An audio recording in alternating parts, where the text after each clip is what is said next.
రాజ్యాన్ని దేవుడు ఏం చేస్తున్నాడంటే అందుకే రాజ్యాన్ని తీసేస్తా ఉన్నాడు. రాజు యొక్క రాజ్య అధికారాన్ని తీసేసాడు.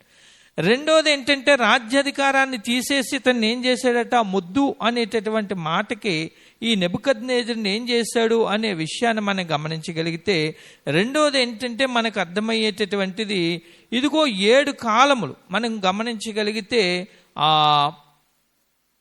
అదే అధ్యాయములో 16వ వచనంలో మనకు కనపడుతుంది. 7 కాలములు గడుచు వరకు వానుకున్నవ మానవ మనస్సునకు బదులుగా పశువు మనసు వానికి కలుగును. ఎన్ని కాలాలట? 7 కాలాలు. మానవ మనస్సునకు ప్రతిగా పశువు మనసు అంటే ఇంకా మనిషి యొక్క నైజమంతా కోల్పోయి పశువు యొక్క తత్వాన్ని, పశువు యొక్క మనస్సును ఈ నెబుకద్నెజరుకి కలుగుతూ ఉందట. అంటే మనం గమనించాలి, రాజ్యాన్ని తీసివేశాడు. ఇక మొద్దు అనగా ఎవరంటే ఈ నెబుకద్నెజరునే ఉండని అన్నాడు. అయితే ఎన్ని కాలాలట? 7 కాలాలు. అనగా 7 సంవత్సరాలు పశువు మనసు అతనికి దేవుడు కలుగజేశాడట. అది మరలా ఎప్పుడు తనకి అనుగ్రహింపబడుతుంది అనే విషయాన్ని మనం గమనించగలిగితే 27వ వచనాన్ని మనం 26వ వచనంలో చివరిని చదివాను చూడండి. అదే అధ్యాయములో, ఇదిగో సర్వోన్నతుడు అధికారి అని నీవు తెలుసుకొనిన మీదట నీ రాజ్యము నీకు మరలా ఖాయముగా వచ్చినని తెలుసుకొని.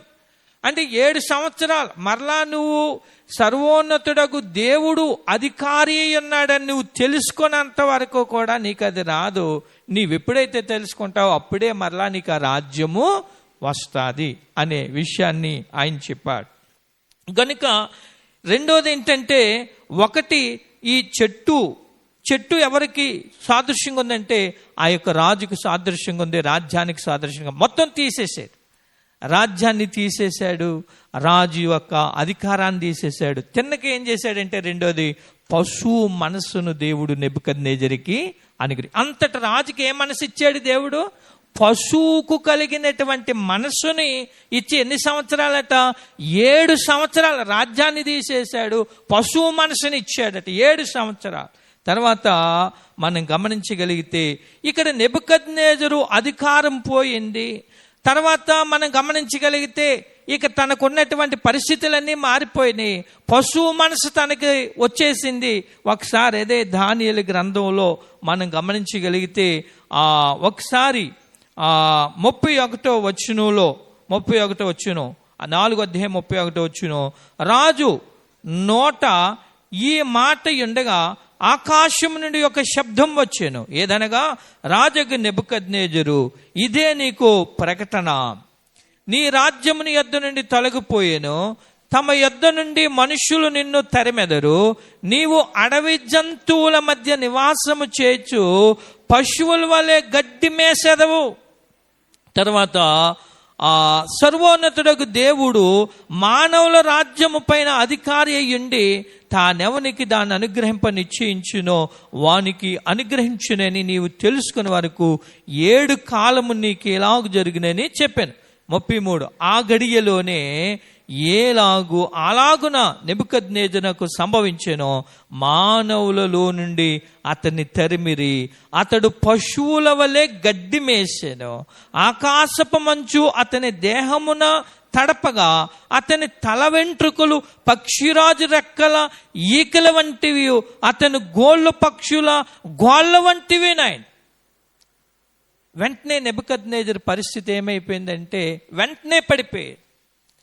1 సంవత్సరం కాలం సమయం ఇచ్చాడు, కానీ ఈ సంవత్సరంలో కూడా ఒక కల వచ్చిన తర్వాత 1 సంవత్సరం గడువు ఇచ్చాడు దేవుడు. ఈ సంవత్సరంలో కూడా తన పరిస్థితి ఏమి కూడా మారలేదు. అటువంటి పరిస్థితుల్లో దేవుడు ఏం చేశాడంటే 12 సంవత్సరం అయిపోయిన తర్వాత దేవుడు చెప్పిన వెంటనే నెబుకద్నెజరు పరిస్థితి ఏమైపోయిందంటే రాజ్యం పడిపోయింది, నెబుకద్నెజరు కూడా పడిపోయాడు. ఎంతవరకు పడిపోయాడంటే పశువు మనసు కలిగినటువంటి పరిస్థితిలోకి వచ్చేశాడు. అతడు ఏం తిన్నాడట? ఇదిగో అతడు పశువుల వలె గడ్డి మేసాడు. రాజుగారు ఏం మేసాడట? గడ్డి మేసాడు. ఎక్కడున్నాడట? ఇదిగో ఆకాశపు మంచు అతని దేహమును తడపగా. ఏం తడుపుతుందట? రాజకోటలో ఉండేవాడు ఇప్పుడు ఎక్కడ ఉన్నాడంటే పొలములో ఉన్నాడు, మంచు తడుస్తూ ఉంది. అంటే నెబుకద్నెజరు పరిస్థితి ఏమైపోయిందో చూడండి. తర్వాత అతని తల వెంట్రుకలు పక్షిరాజు రెక్కల ఈకల వంటివి, అతని గోళ్ళు పక్షుల గోళ్ళ వంటివి.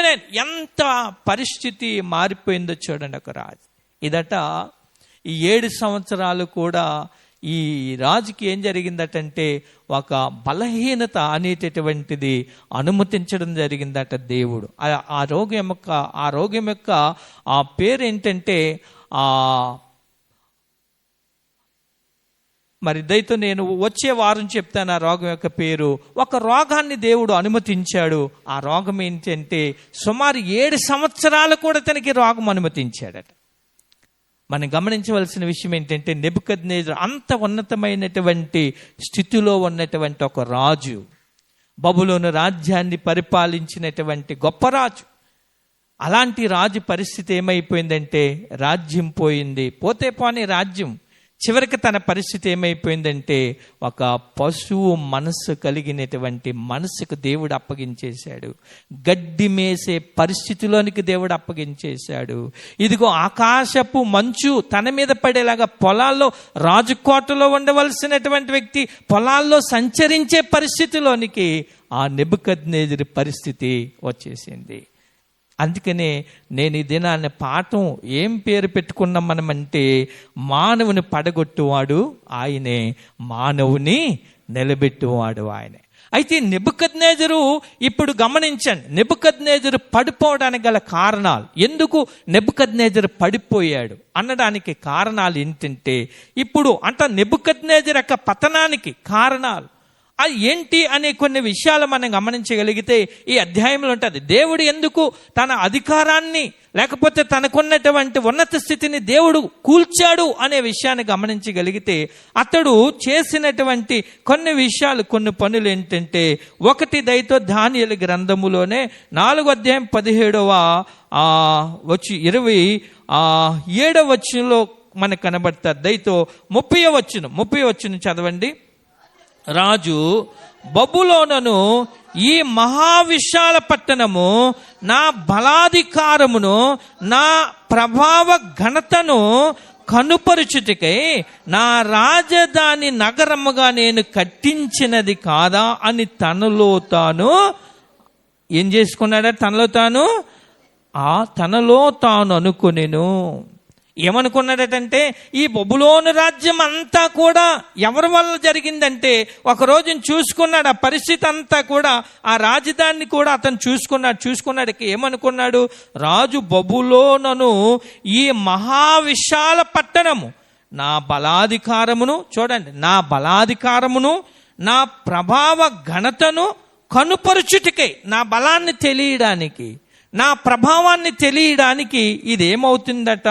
ఇదిగో నా రాజధాని నగరముగా నేను కట్టించినది కాదా? తన మనసులో ఇదంతా నేను కట్టించాను కదా, నా బలాన్ని ప్రకటన చేస్తుంది, నా ప్రభావాన్ని ప్రకటన చేస్తుంది, ఇదంతా నా యొక్క ఔన్నత్యాన్ని తెలియజేస్తా ఉంది కాదని తన మనసులో తను ఏమనుకున్నాడు అనే విషయాన్ని మనం గమనించగలిగితే తన మనసులో తాను ఏమనుకున్నాడంటే అతిశయించాడు. అందుకనే తన పరిస్థితిని మనం గమనించగలిగితే గర్వించాడు. ఒక రకంగా ఏంటంటే ఈ బబులోను యొక్క రాజధాని ఇదిగో పరిస్థితిని బట్టి, ఇదిగో నన్ను బట్టి, ఇదిగో నా బలాన్ని, నాకున్నటువంటి ప్రభావాన్ని ఇదిగో కనపరుస్తుంది కాదని తన మనసులో తను ఏం చేశాడంటే గర్వించిన తర్వాత అందుకనే అదే ఆ అధ్యాయంలో 37వ వచనంలో మరలా నెబుకద్నెజరే అంటాడు. చూడండి ఒకసారి, ఏలాగు నెబుకద్నెజరును నేను పరలోకపు రాజు యొక్క కార్యములన్నీ సత్యములను ఆయన మార్గములు న్యాయములై ఉన్నవనియు గర్వముతో నటించు వారిని ఆయన అనపశక్తుడనియు. చూడండి ఇక్కడ మరలా నెబుకద్నెజరు అంటున్నాడు, ఏమన్నాడు? గర్వముతో నటించు వారిని అనపశక్తుడనియు. ఇప్పుడు నెబుకద్నెజరు చివరికి సారాంశాన్ని ఇచ్చాడు. గర్వముతో నటించి వారిని ఆయన ఏం చేస్తాడు? అనపశక్తుడు అంటే ఏంటి? అణిచేస్తాడు. అంటే గర్వముతో మనం ఎప్పుడైతే ఇది నా వల్లే సాధ్యము, ఇది నా వల్లే జరిగింది, ఇది నేనే చేశాను అనేటటువంటి ఆలోచన ఎవరిలో వచ్చిందంటే నెబుకద్నెజరు రాజులో వచ్చింది. ఈ బబులోను రాజ్యం అంతా, ఈ సామ్రాజ్యం అంతా కూడా నా వల్లే నిలబడ్డది, ఇది నా బలము, నా యొక్క ప్రభావం, నా ఘనత అనుకుని తనలో తాను ఏమనుకున్నాడంటే దేవుని కంటే దేవుణ్ణి పక్కన పెట్టి తను అతిశయించాడు, తను గర్వించాడు. అప్పుడు అందుకనే నెబుకద్నెజరు ఏమంటున్నాడంటే గర్వముతో ఇదిగో నటించే వారిని ఆయన అనపసక్తుడు అంటే అణిచేస్తాడు. అక్కడ 30 వచ్చులు ఏం చేశాడంటే గర్వించాడు. నా ప్రభావాన్ని, నా బలాన్ని బట్టి, నన్ను బట్టి ఈ బబులోను రాజ్యం అంతా కూడా రాజధాని ఎంత బాగుంది అనుకున్నాడు. అలాగా ఒకటి ఏంటంటే తన దేవుడు ఆ నెబుకద్నెజరుని పడగొట్టడానికి, నెబుకద్నెజరు రాజ్యాన్ని కూల్చేయడానికి, నెబుకద్నెజరుని పశువు వలె తన యొక్క మనస్సును మార్చడానికి, నెబుకద్నెజరు గడ్డి మేయడానికి, నెబుకద్నెజరు మంచు తడిసే విధంగా ఉండడానికి, ఇదిగో మానవుల్లో నుండి తరమబడ్డానికి గల కారణం ఏంటంటే మొట్టమొదట తన యొక్క గర్వం. అందుకనే వెంటనే ఏమైందట, అలాగే ఎప్పుడైతే 30వ వచనంలో అనుకున్నాడో ఆ మాట ఎప్పుడైతే వచ్చిందో 31వ వచనంలో ఏమొచ్చిందో తెలుసా? 31వ వచనం చదువుతున్నా. రాజు నోట ఈ మాట ఉండగానే ఆకాశము నుండి యొక్క శబ్దము వచ్చింది. చూసారా, నోటులో తాను ఎప్పుడైతే ఇలాగ అనుకున్నాడు ఎక్కడి నుండి వచ్చేసిందట? ఆకాశము నుండి ఒక శబ్దం. ఇదిగో రాజు నోట, చూడండి, రాజు నోట ఈ మాట ఉండగా, ఇంకా మాట అలాగ అనుకున్నాడు, మాట ఇంకా ఉంది, ఉండగానే ఎక్కడి నుంచి వచ్చేసిందటంటే ఆకాశము నుండి ఇదిగో యొక్క శబ్దము వచ్చాను. దేవుడు మాట్లాడుతున్నాడు. ఏదనగా రాజగు నెబుకద్నెజరు ఇదే నీకు ప్రకటన, నీకు తెలియజేస్తున్నాం. ఆకాశం నుండి వచ్చిందంటే వర్తమానం, భూమి మీద నుండి కాదు. రాజగు నెబుకద్నెజరు ఇదిగో నీకు ప్రకటన, ఇదిగో నీకు వర్తమానం అని దేవుడు తెలియచేస్తున్నాడు. అలాగే ఎప్పుడైతే మాట వచ్చిందో అన్నీ ఏమైపోయిందట? 30 చివరిలో నీ రాజ్యముని యొద్ద నుండి తొలగిపోయింది. చూసారు, అన్నీ రాజ్యం తొలగిపోయిందట. ఎప్పుడైతే దాన్ని గర్వించాడో రాజ్యం అన్నీ పోయింది. ఎవరో చేసిన పని ఇది దేవుడు మాట్లాడుతున్నాడు. తర్వాత తమ యొద్ద నుండి మనుషులు నిన్ను తరిమేది. ఎప్పుడైతే గర్వించాడో ఇదిగో నిన్ను తరిమేస్తారు. మనుషులు ఏం చేస్తారంటే తరిమేస్తారు. తర్వాత రెండోది ఏంటంటే నీవు అడవి జంతువుల మధ్య నివాసము చేయొచ్చు. ఎక్కడ ఉంటావట? నీవు అడవి జంతువుల మధ్య నివాసం చేస్తావు. తర్వాత గడ్డి మేసెదవు. చూసారా, సర్వోన్నతుడు దేవుడు మానవుల రాజ్యం పైన అధికారి అయ్యండి తానెవనికి దాన్ని అనుగ్రహింపని నిశ్చయించునో వానికి అనుగ్రహించిన నీవు తెలుసుకునే వరకు 7 కాలము నీకు ఇలాగూ జరిగినని చెప్పాను. చూసారా, అంతటి బబులోను రాజ్యాన్ని పరిపాలించే నెబుకద్నెజరు అంత ఉన్నతమైన వ్యక్తి పడిపోవడానికి ఎవరు పడగొట్టారు? నెబుకద్నెజరుని దేవుడు పడగొట్టాడు. ఎందుకో తెలుసా? ఇది నా వల్లే బబులోను సామ్రాజ్యము నిలబడింది, ఇది నా బలాతిశయము, ఇదిగో నాకున్న ప్రభావాన్ని కనపరచడానికి అనేటటువంటి విధానంలో నెబుకద్నెజరు తన మనస్సులో తాను అనుకున్నాడు. మనసులో అనుకున్నది ఎవరికి తెలిసిపోయింది చెప్పండి? పైకి అనలేదు కానీ మనస్సులో అనుకున్నది వెంటనే దేవుడు గ్రహించేసి వెంటనే ఎవరికి మరలా దేవుడు ఎవరితో మాట్లాడుతున్నాడంటే నెబుకద్నెజరుతోనే మాట్లాడుతున్నాడు. రాజువగు నెబుకద్నెజరు, ఇదిగో నువ్వేమవుతావంటే నీ రాజ్యం నీ యొద్ద నుండి తొలగిపోతాది. చూసారా, నెబుకద్నెజరు పడిపోవడానికి గల కారణం తన యొక్క మనస్సులో ఎప్పుడైతే గర్వం వచ్చిందో వెంటనే దేవుడు తన్నే పడగొట్టేశాడు. దేవునికి స్తోత్రం. అందుకనే దేవుని వాక్కులో కొన్ని సందర్భాల్లో దేవుని వాక్కులో కూడా గర్వమట నాశనానికి మూలమట. ఎందులోను కూడా మనం ఏం చేయకూడదు చెప్పండి? గర్వము అనేటటువంటిది ఏ కోశాన్న ఏ మూల కూడా మనలోనికి రావడానికి వీల్లేదు. అలా వచ్చిందంటే మనం ఏమవుతామంటే ఒక మనిషి పడిపోతాడు. ఎందులోన నేను బాగా ఏదైనా నేను చేయగలను, లేకపోతే నా వల్ల నాకు ఇది ఉంది అనేటటువంటి, లేకపోతే నా పరిస్థితి ఇది అని ఎందులోనన్నా మనం గర్వించామా వెంటనే ఎవరు పడగొడతారంటే మనల్ని సాతాను గర్వం వచ్చిందంటే మనలోనికి ఎవరు వచ్చినట్టు తెలుసా? సాతాను మన మీద ఉన్నట్టే లెక్క. మనలో గర్వం వచ్చిందంటే మన మీద ఎవరు ఉన్నట్టు తెలుసా? సాతాను ఉన్నట్టు. వెంటనే సాతాను ఏం చేస్తుంది? మళ్ళీ పడగొడేస్తుంది. ఆ గర్వం ఎప్పుడైతే వచ్చిందో ఆ సాతాను మన మీద ఎప్పుడైతే ఉందో మనం ఉన్నటువంటి ఉన్నతమైన స్థితిలో నుండి దేవుడు ఏం చేస్తాడో మళ్ళీ పడగొడతాడు. ఈ యొక్క నెబుకద్నెజరు పరిస్థితి అదే జరిగింది. ఈ యొక్క నెబుకద్నెజరు అలాగనుకున్నాడు. దేవుడు ఏం చేశాడంటే పడగొట్టేశాడు. కనుక మనం గమనించవలసిన విషయం ఏంటంటే ఈ నెబుకద్నెజరు పడిపోవడానికి గల కారణం గర్వం మొట్టమొదట. కనుక దేవుడు గర్విస్తే ఏం చేస్తాడంటే పడగొడతాడు.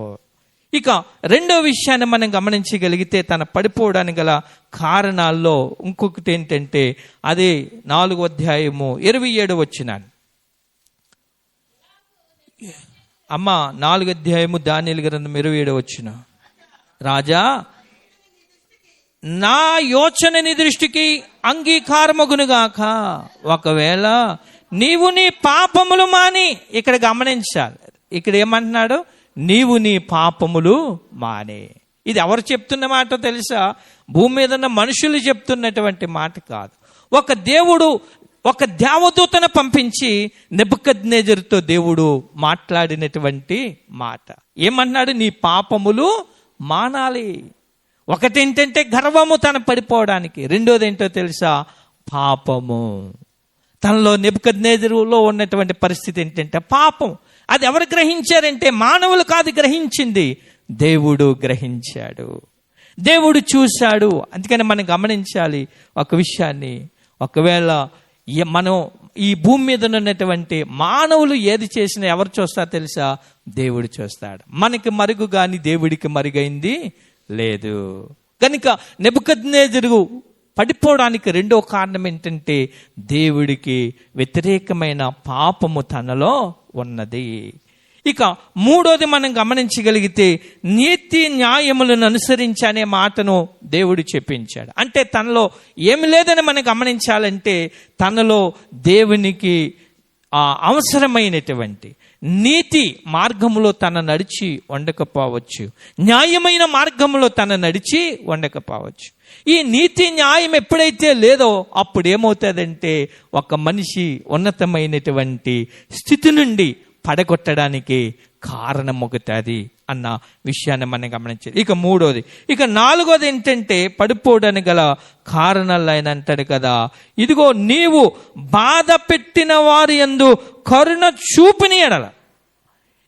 మనం గమనించాలి. నాలుగోది ఏంటంటే ఇతడు ఏం చేస్తుంటాడంటే ఇంచుమించు కొంతమందిని బాధ పెట్టినటువంటి వ్యక్తిగా ఉన్నాడు. తర్వాత మనం గమనించినట్లయితే వారి యందు కరుణ చూపిన ఎడలనే మాట వాడాడు ఆయన. కరుణ చూపిన ఎడల అంటే ఇతరుల పట్ల కరుణ చూపలేనటువంటి మనసు, కఠినమైన మనసు. తనకు అధికారం వచ్చిన తర్వాత, తనకి దేవుడు ఆధిపత్యం ఇచ్చిన తర్వాత తనలో ఏం లేదంటే కరుణ అనేటటువంటిది లేదు. కొన్ని సందర్భాల్లో మనకు అనిపిస్తుంది దేవుడు నన్ను ఏదన్నా ఉన్నతమైన స్థితిలోనికి తీసుకెళ్తే నేను ఇలా చేయాలి అలా చేయాలి అనిపిస్తుంది. కానీ ఆ పరిస్థితిలోకి తీసుకెళ్ళాక ఏమనిపిస్తుందో తెలుసా? పరిస్థితులన్నీ మారిపోతాయి. డబ్బులు లేనప్పుడు అనిపిస్తుంది నా దగ్గర డబ్బులు ఉంటే బాగున్నాను, ఇలాంటి వాళ్ళకి సహాయం చేద్దని అనిపిస్తుంది. డబ్బులు చేతిలోకి వచ్చాక ఏమనిపిస్తుంది? అయ్యో 1000 రూపాయల్లోంచి 100 తీస్తే 900 ఉంటాయి అనిపిస్తుంది. ఎప్పుడన్నా అనిపించిందా మీకు? నాకు తెలిసి సాధారణంగా అందరికీ వస్తుంది ఆ మనసు. ఒకవేళ ఉద్యోగం లేనని చెప్పి అనిపిస్తుంది, నాకు ఉద్యోగం ఉంటే నేను ఇది చేయిస్తాను అది చేస్తాను అనిపిస్తుంది. ఉద్యోగం వచ్చిన తర్వాత ఏమనిపిస్తుంది? ఉద్యోగం వచ్చిన తర్వాత ఏమనిపిస్తుంది అంటే అప్పుడు పరిస్థితులు మారిపోతాయి. ఎందుకురా నాకు ఉద్యోగం రానివ్వండి, కుటుంబంలో ఇంట్లో తల్లిదండ్రులతో కానీ అన్నదమ్ములతో కానీ అక్కదల్లులతో కానీ నాకు ఉద్యోగం రానివ్వండిరా, మిమ్మల్ని ఎలా చూస్తానంటే అలా చూద్దాం. ఉద్యోగం వచ్చిన తర్వాత తన భార్యని తీసుకుని తన పోతాడు. ఇంక మొత్తం అందరినీ అమ్మ లేదు, నాన్న లేదు, అక్క లేదు, చెల్లి లేదు. అంటే ఇలాంటివి మీరు ఎంతో మందిని చూసి ఉండొచ్చు సమాజంలో జరిగేది. అంటే లేనంతసేపు మన పరిస్థితులు అక్కలా ఉంటే ఉన్నప్పుడు విధానాలు ఆ పరిస్థితి దేవుడు మనకి ఇస్తేప్పుడు మనం చేసే పని వేరుగా ఉంటుంది. కనుక ఆధిపత్యం ఎవరు ఇచ్చారంటే నెబుకద్నెజరు రాజుకి దేవుడు ఇచ్చాడు. అయ్యా నువ్వు కరుణ చూపవై అంటే అతను ఏం చేసి ఉండొచ్చు అంటే ఇతరుల ఎడల కరుణ చూపి ఉండకపోవచ్చు. గనుక పడిపోవడానికి, అందుకనే దేవుడు కూడా అంటాడు దయగల వారిపైన ఆయన దయను చూపించేటటువంటి దేవుడు.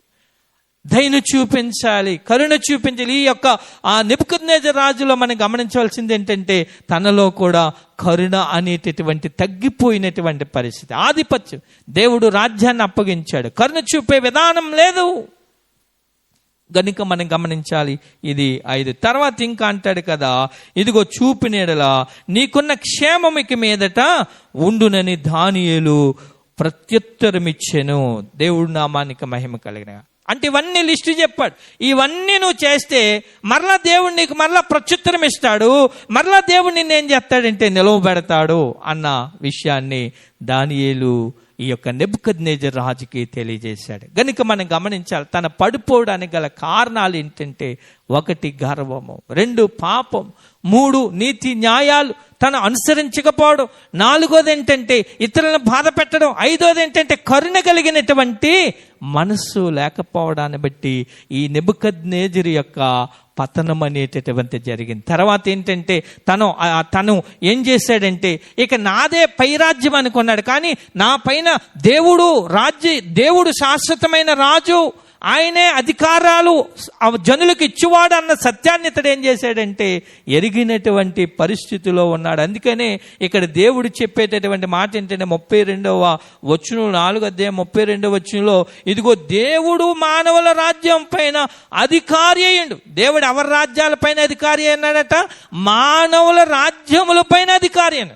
ఒకవేళ ఈ లోకంలో మానవులు రాజ్యాలను పరిపాలించవచ్చు, వీళ్ళందరికీ ఎవరట పైన పరిపాలించేవాడు? దేవుడు. ఈ లోకంలో ఉన్న రాజులు ఈ రోజు ఉండొచ్చు, రేపు పోవచ్చు. ఈ లోకంలో ఉన్న రాజ్యాలు ఈ రోజు ఉండొచ్చు, రేపు పోవచ్చు. కానీ దేవుని రాజ్యం ఎలాంటిదంటే ఆయన రాజ్యం అంతము లేని రాజ్యం, ఆయన రాజ్యము నాశనము లేని రాజ్యము. ఆ రాజు ఎలాంటి వాడంటే నిన్న నేడు నిరంతరం ఏకరీతిగా ఉండేటటువంటి రాజు ఆయన. అందుకని ఆయనకి పేరేంటంటే రాజులకు రాజు, ప్రభువులకు ప్రభు. దేవునికి స్తోత్రం కలగాలి. ఈయన అనుకున్నాడు నేనే రాజును అనుకున్నాడు, నాకంటే ఎవడో లేడనుకుని దేవుడి మీద గర్వించాడు. అందుకనే దేవుడు నెబుకద్నెజరుని పడగొట్టేశాడు. దేవునికి స్తోత్రం కలిగిన. కనుక తన పడిపోవడానికి గల కారణాలు, తన పడిపోవడానికి ఎవరి కారణం అంటే తన మనసులో తనలో ఉన్నటువంటి విషయాలను బట్టి నెబుకద్నెజరుని దేవుడు పడగొట్టాడు. అయితే దేవుడు మరలా నెబుకద్నెజరుని నిలవబెట్టాడు. అంటే దేవుడు ఎలాంటి వాడంటే పడగొట్టువాడు ఆయనే, నిలవబెట్టువాడు ఆయనే. పడిపోవడానికి గల తన పరిస్థితులను బట్టి దేవుడు పడగొట్టాడు. అయితే ఇప్పుడు మనం గమనించినట్లయితే తన దేవుడు మరలా నిలవబెట్టాడు. పడిపోయినటువంటి నెబుకద్నెజరుని దేవుడు మరలా నిలవబెట్టాడు. ఇదే అధ్యాయంలోనే మనకు ఉంటుంది. తను నిలబడ్డానికి గల కారణం ఏంటి అనే విషయాన్ని మనం గమనించగలిగితే, అదే దానియేలు గ్రంథములో మనం గమనించగలిగితే 4వ అధ్యాయము 36వ వచనంలో మనకి కనబడతాడు. ఆ సమయమందు నా బుద్ధి మరలా నాకు వచ్చెను, రాజ్య సంబంధమగు ప్రభావమును నా ఘనతయు నా తేజస్సును నాకు కలిగెను. నా మంత్రులను నా క్రింద అధిపతులను నా యొద్ద ఆలోచన చేయవచ్చిరి. నా రాజ్యము నాకు స్థిరపడగా నేను మరీ ఎక్కువ ఘనత నందిని. చూసారా ఈ అధ్యాయంలో చివరిలో ఉన్నటువంటి సారాంశం. మరలా నెబుకద్నెజరు దేవుడు ఏం చేశాడంటే మరలా నిలబెట్టాడు దేవుడు. మన దేవుడు అంటే ఎలాంటి దేవుడు అంటే పడిపోయిన వారిని పడిపోయేటట్టుగా వచ్చాడు. వారు తెలుసుకోగలిగితే, దేవుణ్ణి ఎరగగలిగితే, తెలియక ఒకవేళ చేయొచ్చు, ఒకవేళ దేవుణ్ణి ఎరగగలిగితే మరలా దేవుడు ఏం చేస్తాడంటే పడిన వారిని మరలా దేవుడు నిలవబెట్టగలిగిన సమర్థుడైన దేవుడు. ఇక్కడ నెబుకద్నెజరు మళ్ళా దేవుడు ఏం చేశాడంటే 36వ వచనంలో దేవుడు నిలబెట్టాడు. ఏమంటున్నాడంటే ఇదిగో ఆ సమయమందు నా బుద్ధి మరలా నాకు వచ్చాను. ముందు ఏ బుద్ధి ఉంది? తను గర్వించినప్పుడు తను పడిపోవడానికి ఆ ముందు ఏ మనసు వచ్చింది అనుకున్నా? మనకి పశువు మనసు తనకు వచ్చింది, పశువు బుద్ధి వచ్చింది. ఇప్పుడు అందుకనే నెబుకద్నెజరు ఏమంటున్నాడంటే ఆ సమయమందు నా బుద్ధి మరలా నాకు వచ్చింది. మరలా వచ్చిందంటే ముందు లాంటి బుద్ధి మరలా నాకు వచ్చింది. ఎందుకని? దేవుడు ఎప్పుడైతే పడగొట్టాడో అప్పుడు మరలా తనకి ఏమొచ్చిందంటే మానవుని యొక్క బుద్ధిని దేవుడు మరలా అనుగ్రహించాడు. రెండోది ఏంటంటే అక్కడ అంటాడు రాజ్య సంబంధమగు ప్రభావము, రాజ్య సంబంధమగు ప్రభావమును, నా ఘనతయు, నా తేజస్సును నాకు కలిగింది. మరలా దేవుడు ఏం చేశాడంటే నా రాజ్యాన్ని నాకు ఇచ్చాడు. తర్వాత అంటాడు కదా, నా మంత్రులను, నా క్రింది అధిపతులను నా యొద్ద ఆలోచన చేయ వచ్చింది. ఇప్పుడు ఇతను మనుషులోంచి తోసివేయబడ్డాడు కదా, ఇప్పుడు మరలా మంత్రులు, అధిపతులు కూడా వీళ్ళందరూ ఏమయ్యారో తెలుసా? వీళ్ళు మరలా నెబుకద్నెజరు దగ్గరికి వచ్చేసారు. అంటే ఇదంతా మరలా నెబుకద్నెజరుని దేవుడు నిలబెట్టాడు. తర్వాత కింద అంటాడు కదా, నా రాజ్యము నాకు స్థిరపడగా నేను మరి ఎక్కువ ఘనత నొంది తిని. మరలా ఆ రాజ్యాన్ని ఎవరు స్థిరపరిచారట? దేవుడు స్థిరపరిచాడు. నేను మరలా ఎక్కువ స్థిరపడి తిని, ఇదిగో ఎక్కువ ఘనత నొంది తిని. చూసారా, మరలా నెబుకద్నెజరుకి దేవుడు ఏం చేశాడంటే మరలా నిలవబెట్టాడు నెబుకద్నెజరుని. దేవునికి స్తోత్రాలు కలిగిన గాక. హల్లెలూయా. దేవుడు నిలబెట్టేవాడు, దేవుడు పడగొట్టేవాడు. పడిపోవడానికి కారణాలు చూసాం. మరలా నెబుకద్నెజరు పడిపోయాక తెలుసుకున్నాడు తన యొక్క లోటుపాట్లు ఏమున్నాయో, దేవుని పట్ల తన పరిస్థితులు ఏంటో, వ్యక్తిగతంగా తన పరిస్థితులు ఏంటి, ఇవన్నీ పరిశీలన చేసుకున్నాడు. తప్పిపోయిన కుమారుడికి కూడా బుద్ధి ఎప్పుడు వచ్చింది? అన్నీ పోయిన తర్వాత. ఇక్కడ కూడా పశువు యొక్క ఆ మనసు తనకొచ్చాక 7 సంవత్సరాలు గడ్డి మేసిన తర్వాత, 7 సంవత్సరాలు మంచుతో తడిసిన తర్వాత, ఇదిగో 7 సంవత్సరాలు కూడా తన జనుల్లో నుండి నెట్టివేయబడిన తర్వాత, 7 సంవత్సరాలు కూడా తనకున్నటువంటి అధికారం పోయాక, 7 సంవత్సరాలు కూడా తన అధికమైన శ్రమ పడ్డాక అప్పుడు బుద్ధి వచ్చింది నెబుకద్నెజరుకి కూడా. కనుక దేవుడు మరలా నెబుకద్నెజరుని నిలబెట్టాడు. దానికి గల కారణాలు ఏంటి అంటే, మొట్టమొదటి ఒకటి ఏంటంటే 4వ అధ్యాయము 34వ వచనంలో మనకు కనబడుతుంది.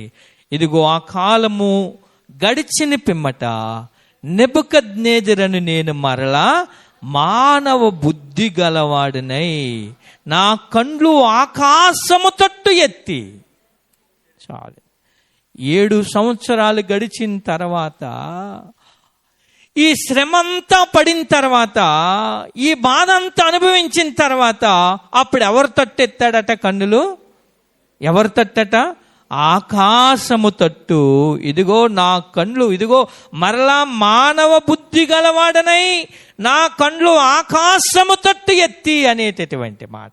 ఇప్పుడు దేవుడు మరలా తనను నిలబెట్టడానికి గల కారణం ఏంటంటే, తను ఎప్పుడైతే 7 సంవత్సరాలు తన భయంకరమైన పరిస్థితి అనుభవించాడో అప్పుడు దేవుని వైపు చూచాడు, దేవుని తట్టు చూచాడు. నెబుకద్నెజరు దేవుని తట్టు చూచాడు. అందుకనే భక్తుడైన దావీదు అంటాడు, కొండల తట్టు నా కన్నులు ఎత్తుచున్నాను, నాకు సహాయము ఎక్కడి నుండి వచ్చును?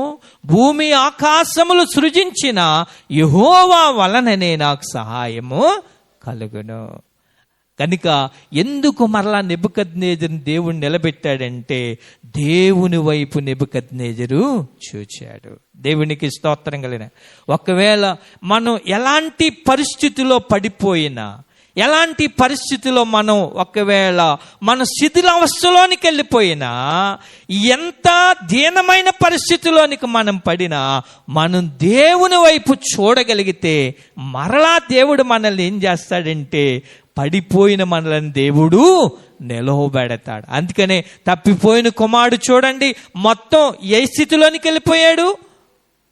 పందులు తినే, పొట్టి తినే పరిస్థితి. అది కూడా ఆ యజమాని ఏం చేశాడంటే, అది కూడా కష్టమైన పరిస్థితిలో, అక్కడ కూడా కష్టమైపోయింది, అక్కడ కూడా కష్టమైపోతే, ఆహారం కూడా కష్టమైపోతే అప్పుడు అనుకున్నాడు, ఇంకా నేను ఇక్కడ ఉండడం కంటే నా తండ్రి దగ్గరికి నేను వెళ్ళిపోవడం మంచిది. ఒక కూలువా, ఈ కొడుకు కంటే కూలువా నడిపించుకోవడం మంచిది అనుకున్నాడు. వెంటనే ఆ మనసు ఎప్పుడైతే వచ్చిందో, ఆ బుద్ధి ఎప్పుడైతే వచ్చిందో, తండ్రి దగ్గరికి వచ్చాడు. రాగానే అంత దూరం నుండే కొడుకుని చూడగానే వెంటనే తండ్రి పిలిచి ఆహ్వానించి, తనకు ఆశ్రయం ఇచ్చి, తనను ప్రేమించి, తనకు కావలసినటువంటి అన్నిటిని కూడా తండ్రి అనుగ్రహించాడు. గనుక తండ్రి వైపు ఎప్పుడైతే చూచాడో మరలా తండ్రి తనకు సహాయము చేశాడు. తినడానికి ఆహారం లేని పరిస్థితిలో కోల్పోయాడు. అలాంటి వ్యక్తిని కూడా తండ్రి ఏం చేశాడంటే విడిచిపెట్టలేదు. దేవుని వైపు చూచిన వారిని దేవుడు ఎప్పుడు విడిచిపెట్టే దేవుడు కాదు. నెబుకద్నెజరు ఏం చేశాడంటే శ్రమలు అనుభవించాక 7 సంవత్సరాల భయంకరమైన కష్టం అనుభవించాక దేవుని వైపు చూచాడు. అందుకనే మరలా తన రాజ్యాన్ని నెబుకద్నెజరుకి దేవుడు మరలా స్థిరపరిచాడు. తన రాజ్యాన్ని దేవుడు మరలా నెబుకద్నెజరుకి అనుగ్రహించాడు. గనుక మనం గమనించవలసిన విషయం ఏంటంటే నెబుకద్నెజరుని నిలవబెట్టడానికి మొదటి కారణం ఏంటంటే ఇదిగో నెబుకద్నెజరు దేవుని తట్టు చూచాడు. ఈరోజు మనం కూడా దేవుని వైపు చూడగలిగితే మనమే పరిస్థితిలో ఉన్న దేవుడు మనలను నిలవబెట్టగలిగిన దేవుడు. అందుకనే కీర్తనల గ్రంథంలో ఒక మాట ఉంటుంది, యెహోవా పడిపోవు వారిని ఏం చేస్తాడట, లేవనెత్తువాడు. పడిపోయి మనం ఎప్పుడైతే పడిపోతామో అప్పుడు ఆయన వైపు చూస్తే ఆయన మనల్ని లేవనెత్తుతాడు. గనుక దేవుని వైపు చూచాడు, అప్పుడు నెబుకద్నెజరుని దేవుడు నిలబెట్టాడు. ఇక రెండో విషయాన్ని మనం గమనించగలిగితే ఇదిగో అదే అధ్యాయంలో 4వ అధ్యాయంలో 34వ వచనంలోనే మనకు కనబడుతుంది ఏంటంటే ఇదిగో కిందని ఇదిగో చిరంజీవియు సర్వోన్నతుడునగు దేవుని స్తోత్రము చేసి ఘనపరిచి స్తుతించి తిని ఆయన ఆధిపత్యము చిరకాలము వరకు ఆయన రాజ్యములు తరతరములకు నున్నవి. రెండోది ఏంటంటే చూడండి, ఇప్పుడు ఎవరిని స్తుతించడం ప్రారంభించాడంటే దేవుని వైపు చూచాడు. రెండోది అతడు ఏం చేశాడంటే ఇదిగో స్తోత్రము చేసి ఘనపరిచి స్తుతించి తిని. అంతకుముందు స్తుతించాడా? తనను తాను ఏమో అనుకున్నాడంటే తనను తాను ఇదిగో మెప్పించుకున్నాడు, తనంతట తాను అతిశయించాడు. నా వల్లే ఈ యొక్క రాజ్యం అంతా కూడా నిలబడింది, నా వల్ల ఈ రాజధాని నిలబడింది అనుకుని తనను బట్టి తను పొగుడుకున్నాడు. కానీ అంతకు ముందు స్తుతించలేదు. ఇప్పుడు ఏం చేశాడంటే తన పరిస్థితి ఎప్పుడైతే మారిపోయిందో ఇదిగో దేవుడు అలాంటి దేవుడో తెలుసు. ఆయన అంటున్నాడు కదా, సర్వోన్నతుడనగు దేవుని స్తోత్రం చేసి ఘనపరిచి స్తుతించి తిని ఆయన ఆధిపత్యము చిరకాలం వరకు ఆయన రాజ్యము తరతరములు నన్నవి. చూసారా, ఇక్కడ రెండోది ఏంటంటే తనను నిలవబెట్టడానికి గల కారణము ఈ నెబుకద్నెజరు దేవుణ్ణి స్తుతించడం ప్రారంభించాడు. ఎప్పుడైతే పడిపోయాడో అప్పుడు స్తుతించడం ప్రారంభించాడు. ఎప్పుడన్నా సరే చూడండి, మనం ఎప్పుడు ప్రార్థన చేస్తాం? ఎప్పుడు ఎక్కువ ప్రార్థన చేయగలం చెప్పండి? మీరైనా నేనైనా ఎవరమైనా.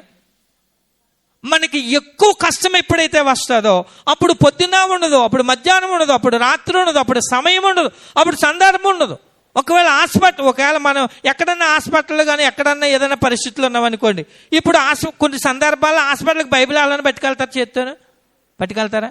నీరసంగా ఉంటే ఏం చేస్తారు? బైబిల్ ఎట్టుకెళ్ళి తలకాడు ఎట్టుకుంటారు అండి. మరి ముందో కొంతమంది బైబిల్ పొట్ట మీద ఎట్టుకుంటారు. ఎందుకని? ఇంకప్పుడు ఏమనిపించదు, సిగ్గు అనిపించదు. ఎందుకో తెలుసా? మన ప్రాణం కాపాడబడాలి. అప్పుడు దేవుని స్తుతిస్తాం. ప్రార్థన ఎప్పుడో ప్రార్థన చేయని వాళ్ళు ఎప్పుడన్నా కష్టమో ఇబ్బందో ఏదన్నా లోటుపాట్లు వస్తే పొద్దున్నే లేచి ప్రార్థన చేసేస్తాం, మధ్యాహ్నం లేచి ప్రార్థన చేసేస్తాం, రాత్రి లేచి ప్రార్థన చేసేస్తాం. ఇంకా అది వెనక 24 గంటలు కూడా దేవునికి స్తోత్రం అనుకున్నాం. కష్టం వచ్చిన తర్వాత అంతకుముందు ఏమనుకుంటామంటే ఆ పరిస్థితులన్నీ ఎవరినన్నా కూడా ఏమంటాం, కొద్ది నా గురించి ప్రార్థన చేయండి, కొద్ది తగ్గేలా ప్రార్థన చేయండి, బాగుపడేలా ప్రార్థన చేయండి అంటాం. ఎందుకని? మన కష్టం వచ్చింది కాబట్టి. అంటే ప్రార్థన చేసుకోవడం తప్పని కాదు. ఈ నెబుకద్నెజరు కూడా ఎప్పుడైతే రాజ్యం పోయిందో, తన యొక్క ఇదిగో పరిస్థితులు మారిపోయో అప్పుడు ఏం చేయడం ప్రారంభించాడంటే ఇదిగో దేవుని వైపు చూచాడు ఒకటే. రెండోది ఏం చేశాడంటే సర్వోన్నతుడు దేవుడు ఆయనే అని ఆయన్ని స్తుతించాడు.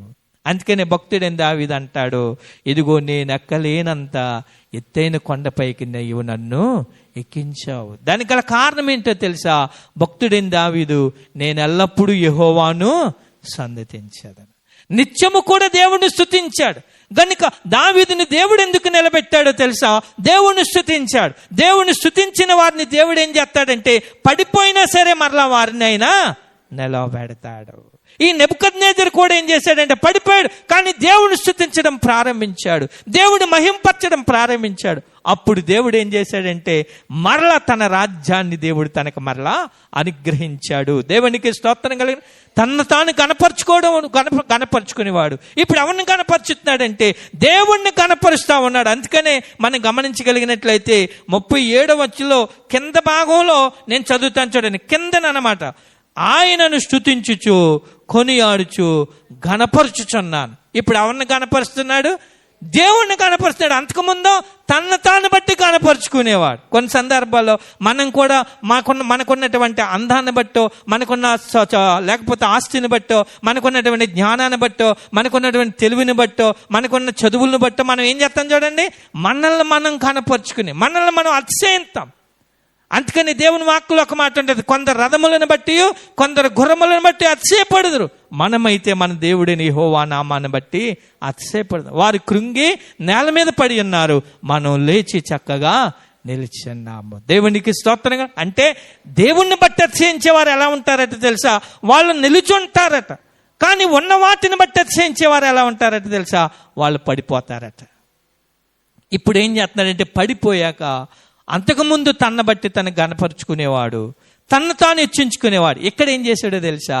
దేవుణ్ణి గణపరచడం ప్రారంభించాడు. దేవునికి స్తోత్రం కల హల్లెలూయా హల్లెలూయా. గనుక ఎందుకు నెబుకద్నెజరుని దేవుడు ఇదిగో ఆయన మరలా నిలబెట్టాడంటే దేవుణ్ణి స్తుతించడం ప్రారంభించాడు. దేవునికి స్తోత్రం కలిగినగా హల్లెలూయా హల్లెలూయా.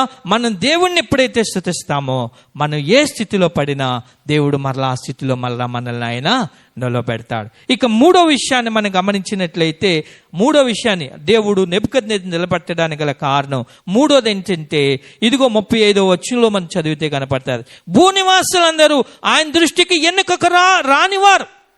భూనివాసులందరూ కూడా ఆయన ఎవరి దృష్టికి ఎన్నిక రానివారట? దేవుని దృష్టికి ఎన్నిక రానివారు. అంతకుముందు ఏమనుకునేవాడు?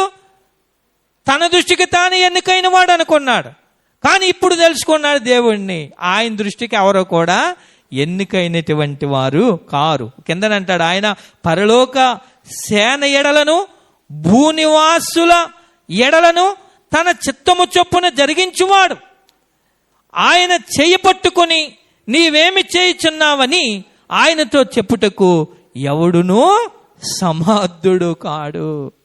ఆయన నువ్వేం చేస్తున్నావని, పరలోకం ఆయన చిత్త ప్రకారంగానే జరుగుతుంది, భూమి మీద ఆయన చిత్త ప్రకారంగానే జరుగుతుంది.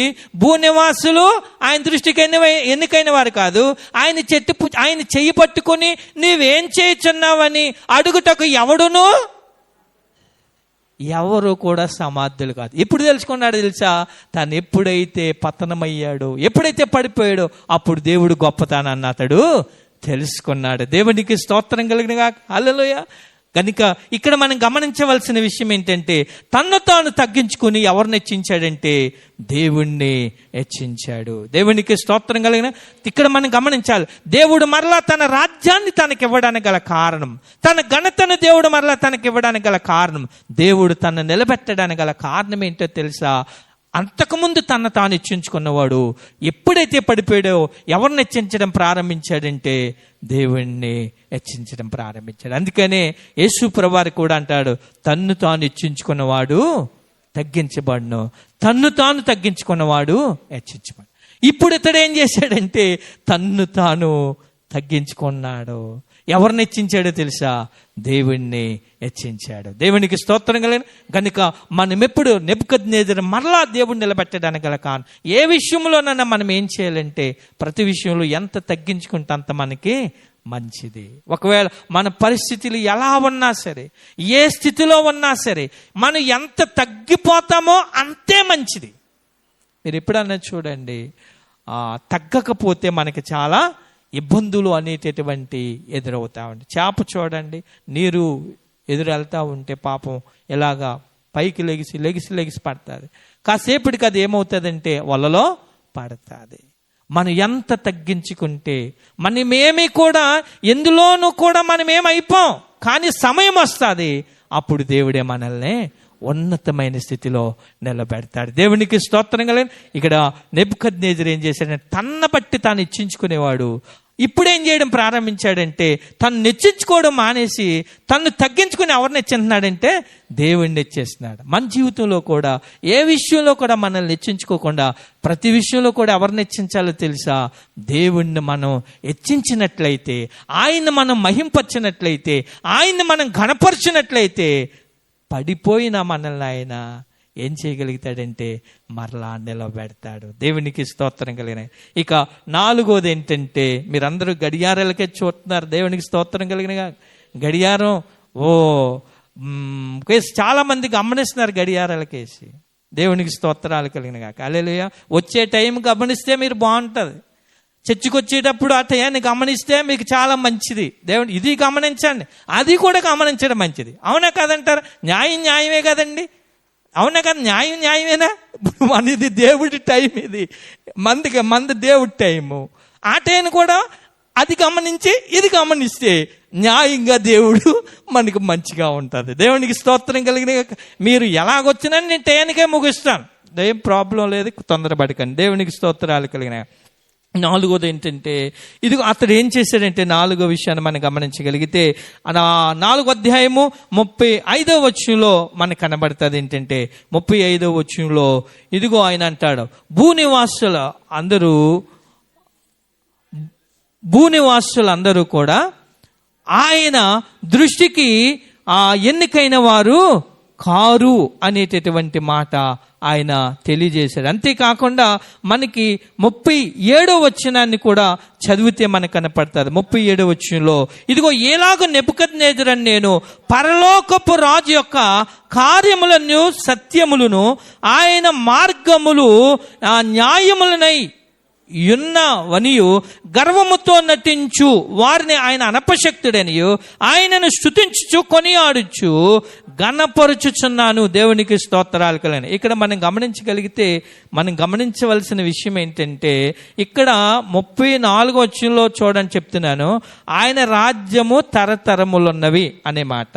తర్వాత ఇక్కడ ఏంటంటే, ఎలాగు నెబుకద్నెజరు నేను పరలోకపు రాజు యొక్క కార్యములన్నీయు సత్యములను, దేవుని కార్యాలు ఎలాంటి అట? సత్యములు, ఆయన మార్గములు న్యాయములను ఎన్నవనియు, తర్వాత గర్వంతో నటించు వారిని ఆయన అనపశక్తుడనియు, ఎవరైతే గర్వపడతారో వాళ్ళని అనుస్తాడనియు. తర్వాత ఇంకేమంటాడంటే ఆయన రాజ్యము తరతరములు నున్నవి అనే మాట. అంటే దీన్ని బట్టి మనం గమనించవలసిన విషయం ఏంటంటే, 4వది ఎందుకు దేవుడు తన మళ్ళా నిలబెట్టాడంటే, దేవుని యొక్క శక్తిని దేవుణ్ణి అతడు తెలుసుకున్నాడు. దేవునికి స్తోత్రం కలిగి. ఎవరిని తెలుసుకున్నాడంటే దేవుని శక్తిని, దేవుణ్ణి తెలుసుకున్నాడు. ఈయన దేవుని శక్తిని తెలుసుకున్నాడు, దేవుణ్ణి తెలుసుకున్నాడు. దయతో గమనించవలసిన విషయం ఏంటంటే, ఆయన రాజ్యం ఎలాంటిదటంటే ఆయన రాజ్యము తరతరములున్నవి. ఆయన రాజ్యము ఇదిగో ఈ లోక రాజ్యం కాదు, ఆ రాజ్యం తరతరాలు. గనుక దేవుణ్ణి తెలుసుకున్నాడు. అంతకుముందు ఎవరిని తెలుసుకోలేదంటే అతడు దేవుని శక్తిని తెలుసుకోలేదు. గనుక 4వది తను నిలబెట్టడానికి దేవుడు 4వ కారణం ఏంటో తెలుసా? దేవుణ్ణి తను తెలుసుకున్నాడు. ఏంటంటే ఆయన రాజ్యము తరతరములున్నవి. ఆయన రాజ్యం ఎలాంటిదని చెప్తున్నాడో తెలుసా? తరతరాలకు ఆయన రాజ్యం ఉంది, తెలుసుకున్నాడు.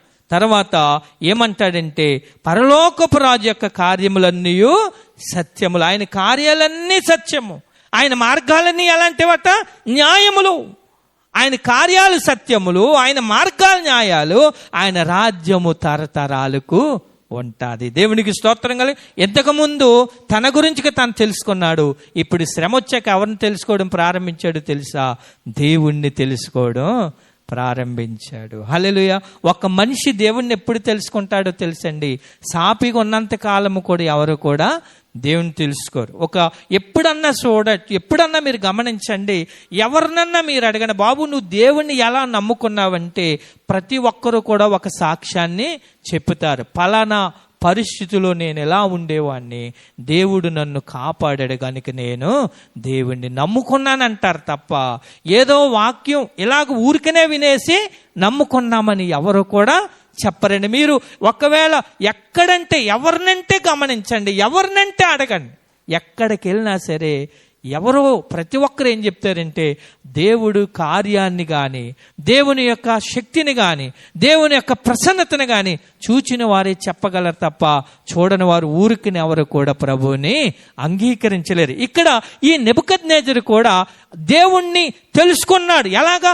మరలా ఆయన ఏం చేశాడంటే, ఇదిగో 7 సంవత్సరాల తర్వాత మరలా నీకు నీ రాజ్యం ఎత్తానని దేవుడు వర్తమానం చెప్పాడు.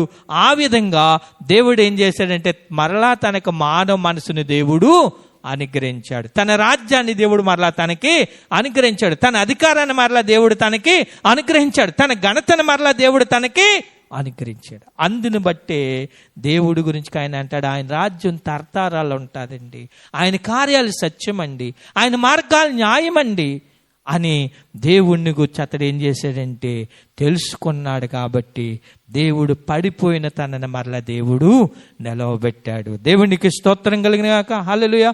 గనుక మన దేవుడు అలాంటి దేవుడు అంటే ఆయన పడగొట్టువాడు, ఆయన నిలవబెట్టేవాడు. పడిపోవడానికి కొన్ని కారణాలు మనం తెలుసుకున్నాం. నిలబడ్డానికి దేవుడు నిలబెట్టాలంటే కొన్ని విషయాలు మనం తెలుసుకున్నాం. నెబుకద్నెజరు నిలబడ్డానికి ఏం చేశాడంటే దేవుని వైపు చూచాడు. రెండోది ఏం చేశాడంటే దేవుణ్ణి స్తుతించాడు. మూడోది ఏం చేశాడంటే తన తాను తగ్గించుకుని దేవుణ్ణి హెచ్చించాడు. నాలుగోది ఏంటంటే దేవుని యొక్క శక్తిని తెలుసుకున్నాడు. అందుకనే తన రాజ్యాన్ని మరలా దేవుడు ఏం చేశాడు, తన రాజ్యమును తనకిచ్చి 36 వచనంలో ఆయన అంటాడు, ఇదిగో నా రాజ్యము నాకు స్థిరపడగా నేను మరీ ఎక్కువ ఘనతనందితిని. మరలా దేవుడు ఏం చేశాడంటే తను ఎప్పుడైతే ఆ 4 చేశాడో తన రాజ్యాన్ని దేవుడు మరలా స్థిరపరిచి తన దేవుడు మరలా నిలవబెట్టాడు. దేవునికి స్తోత్రం కలిగిన. ఒకవేళ ఏ విషయంలోనైనా మనం పడిపోయిన వారిగా, ఒకవేళ ఆర్థిక విషయాల్లో కానీ, ఏదన్నా ఆత్మీయ విషయాల్లో కానీ, ఏ విషయంలోనన్నా మనం పడిన స్థితిలో ఉంటే, ఈరోజు ఒకవేళ మనల్ని కూడా నెబుకద్నెజరు వలె దేవుడు నిలబెట్టాలంటే మనం దేవుని వైపు చూడాలి, దేవుని స్తుతించే వారిగా ఉండాలి, మనల్ని మనం తగ్గించుకోవాలి, దేవుణ్ణి హెచ్చించే వారిగా ఉండాలి.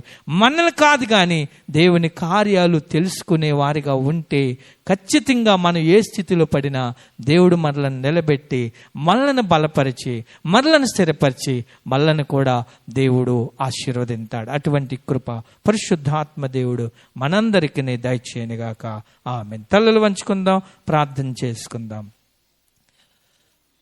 ప్రేమ కలిగినటువంటి మా ప్రభువా, నాయన కృపా సత్య సంపూర్ణుడా, నీకు వందనాలు తెలియజేసుకుంటున్నాను నాయన. మరి కొన్ని విషయాలు మీరు మాకు నేర్పించారు.